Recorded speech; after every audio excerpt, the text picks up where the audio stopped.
మనకు ఏదైనా సమస్య వచ్చినప్పుడు చాలా భయపడుతూ ఉంటాం. దీని నుంచి ఎలా గట్టెక్కాలో తెలియక, సొల్యూషన్ తెలియక భయపడతాం. అమ్మో, నా జీవితం ఏమైపోద్దో, నా పరిస్థితి ఏంటి ఇలా ఉంది, దీని నుంచి నేను బయటపడగలనా లేదా అని భయపడుతూ, ఆహారం తినక, నిద్ర లేక, టెన్షన్ పడుతూ, దిగులుతో కృంగిపోతూ చాలామంది బాధపడేవాళ్ళు ఈ రోజుల్లో చాలామంది ఉన్నారు. కానీ వారందరికీ దేవుడు ఈ సందర్భంగా ఒక అద్భుతమైన మాటను తెలియజేస్తున్నారు. యెషయా గ్రంథం 41వ అధ్యాయం 10వ వచనం, భయపడకుము, నేను నీకు తోడై ఉన్నాను, నీ దేవుడైన యెహోవాను నేనే, నిన్ను రక్షించువాడను నేనే, నా నీతి అను దక్షిణ హస్తముతో నిన్ను రక్షించువాడను నేనే, నేను నిన్ను ఉపేక్షించను అని ఒక అద్భుతమైన మాట దేవుడు మనందరికీ తెలియజేస్తున్నాడు.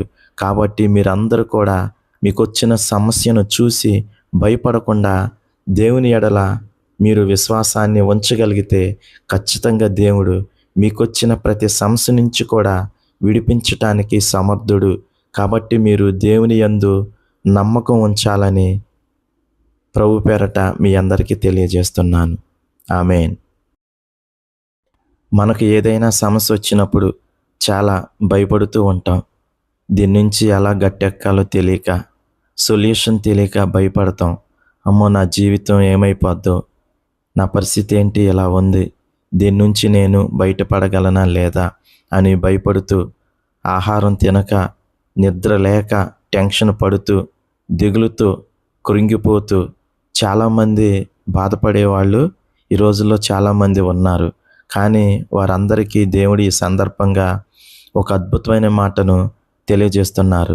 యెషయా గ్రంథం 41వ అధ్యాయం 10వ వచనం, భయపడకుము, నేను నీకు తోడై ఉన్నాను, నీ దేవుడైన యెహోవాను నేనే, నిన్ను రక్షించువాడను నేనే, నా నీతి అను దక్షిణ హస్తముతో నిన్ను రక్షించువాడను నేనే, నేను నిన్ను ఉపేక్షించను అని ఒక అద్భుతమైన మాట దేవుడు మనందరికీ తెలియజేస్తున్నాడు.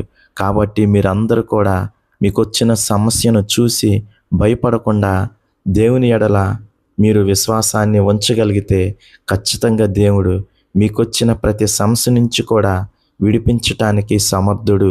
కాబట్టి మీరు దేవుని యందు నమ్మకం ఉంచాలని ప్రభు పేరట మీ అందరికీ తెలియజేస్తున్నాను. ఆమేన్.